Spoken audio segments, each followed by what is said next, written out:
ஹாய்ப்பா, எல்லாம் எப்படி இருக்கிறீங்க? எல்லாரும் நல்லா இருக்கிறீங்களா? வாங்க, இன்னைக்கு ஒரு பால் கொழுக்கட்டை செஞ்சிடலாம்.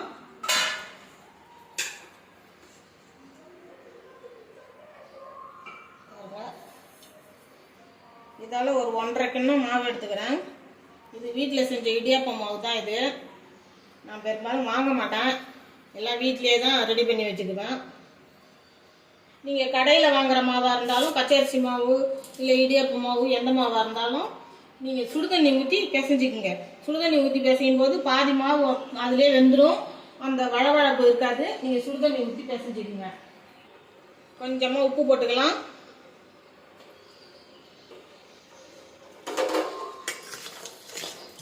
கலந்து விட்டுக்கலாம்.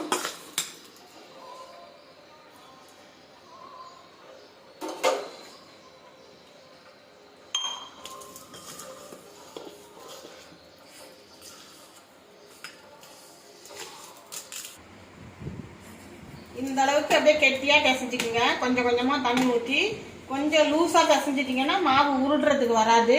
பாருங்க, இப்போ நல்லா உருட்டை வருது பாரு. இந்த மாதிரி உருட்டிக்குங்க.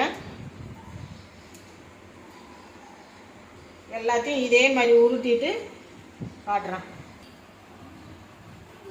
இந்த மாதிரி உருட்டிக்குங்க. உங்களுக்கு எந்த ஷேப்பில் வேணுமோ அந்த மாதிரி உருட்டிக்குங்க. இப்படியும் உருட்டிக்கலாம், நீட்டாக ஒரு இப்படியும் உருட்டிக்கலாம். நீங்கள் உங்களுக்கு எந்த ஷேப்பில் வேணுமோ உருட்டிக்குங்க. ஒரு பாத்திரம் வச்சுக்கலாம்.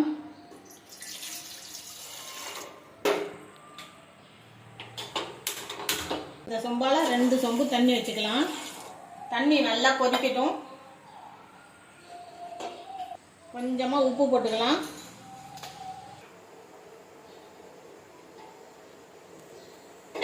தண்ணி நல்லா கொதிச்சுட்டு இப்போ இந்த உருட்டி வச்ச உருண்டையெல்லாம் இதுக்குள்ளே சேர்த்துக்குவோம்.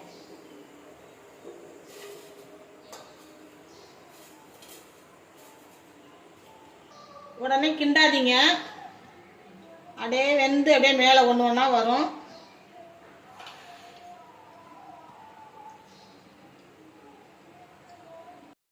நல்லா வெந்து வந்துடுச்சு. இந்த நேரத்தில் கொஞ்சமாக ஏலக்காய் பொடி போட்டுக்கலாம்.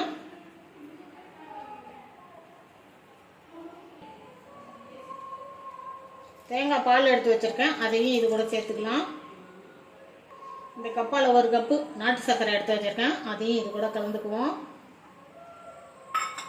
உங்களுக்கு இனிப்பு எவ்வளோ வேணுமோ அதுக்கு ஏற்ற மாதிரி நீங்கள் பார்த்துக்கிட்டு போட்டுக்குங்க.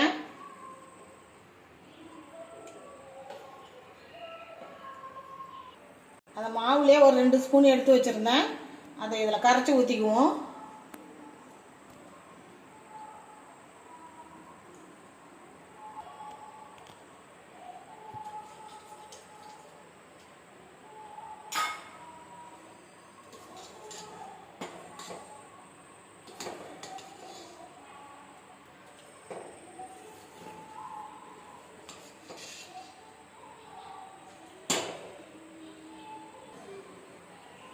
தேங்காய் பால் நான் கொஞ்சம் பால் எடுத்து வச்சுருந்தேன், அது கொஞ்சம் சேர்த்துக்குவோம்.